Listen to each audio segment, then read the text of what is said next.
So I decided to do the presentation on Biblical Perspectives, chapters 1 and 2. The first main idea from chapter 1 is the importance of the Bible and why we should read it. The first thing I have listed is history and cultural study. The Bible is a historical text that offers a depiction of war, social structure, cultural dynamics, and also how empires of the ancient world included war, social structure, and cultural dynamics. The Bible also has heavy influence on Western civilization.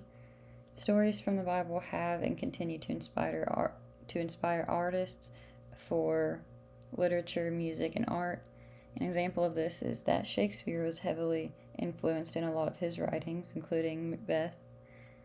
The Bible also has influence on current ethics, morals, politics, and economics, and is seen as an authoritative, trustworthy text. Devotional reading is a text people will read during their daily prayers, or a reading that helps guide people in their thoughts and studies. The next main idea I wanted to talk about was ways of reading the Bible, and the early Christian interpretation has a lot of examples of allegory, which involves symbolism and finding a deeper meaning and looking for a spiritual meaning in symbolism. The other side of this is that people read with literal meaning of the text, with no history or development or symbolism.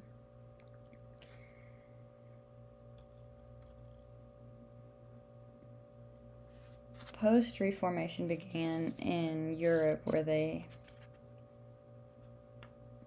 were more interested in history at first. The people in this case and this area in time read a lot of Homer and discovered that there was a difference in his texts and how they were living in Europe, so then they began reading the Bible. Next, I have new trends in interpreting the Bible. Reader response criticism is saying that the reason does not mean the same as the conclusion, and that emotions are considered when making decisions. And this interpretation of the Bible can also include a feminist interpretation, which depicts how men and women read the Bible differently, and how the difference is based on gender and societal roles.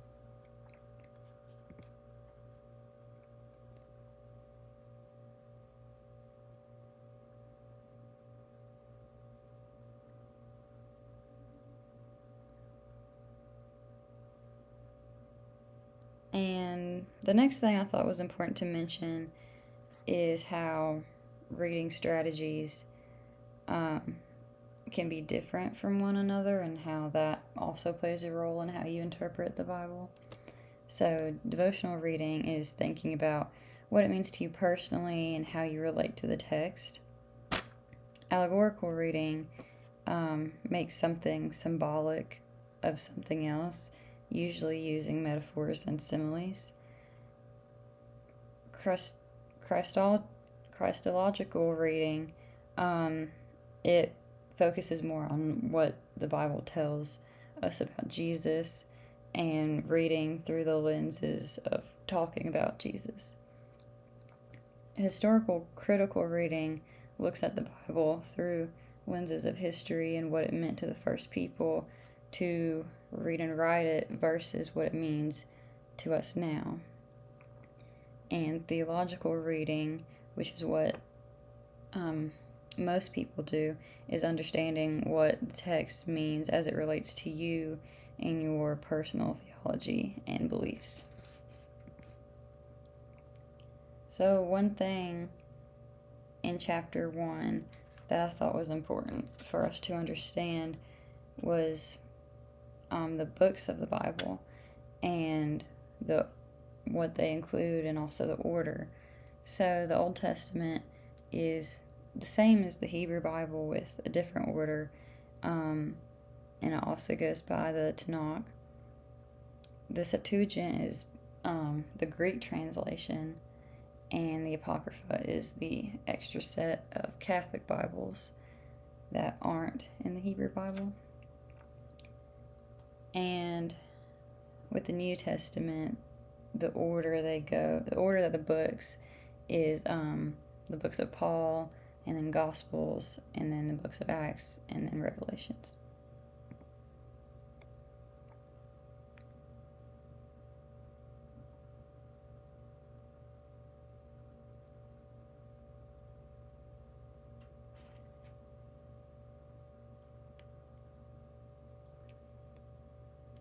So,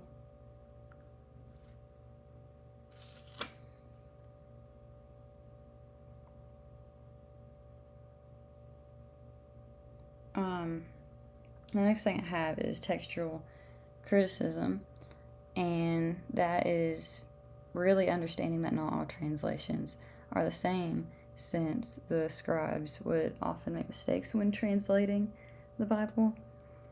Formal correspondence is trying to keep the translation word for word sentence structure the same, whereas dynamic equivalent doesn't translate word for word but focuses more on translating meanings and phrases. And for chapter 2, I thought it was important to know about the Pentateuch, or the Torah, which is the first 5 books of the Bible. And this is important because it is an outline of the laws that God put in place. And another thing I thought was important for chapter 2 was understanding the geography.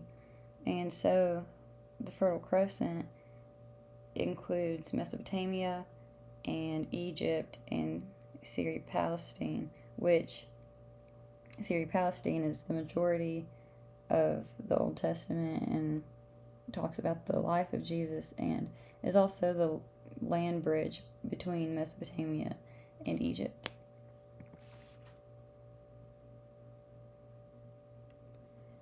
And the next thing I thought was important for chapter 2 was understanding the story of creation, where on day 1 was the light was made, and then day 2 is the sky and sea.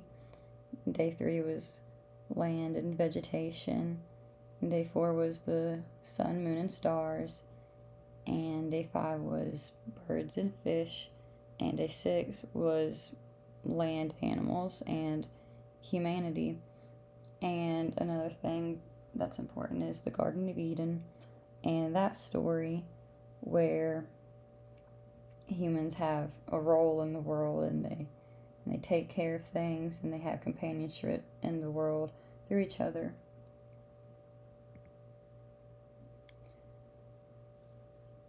So one thing I thought was important in understanding the Bible was understanding Maslow's hierarchy of needs. And the first level on the bottom, the most broad level, is your physiological needs. And then the next level up is safety and security. And this is not being afraid and feeling safe. The next level up is a sense of love and belonging. And this is where you have friends and family and intimacy. And then the next level up is self-esteem. This is where you have confidence and a sense of achievement and self-respect, and basically a reason for your being.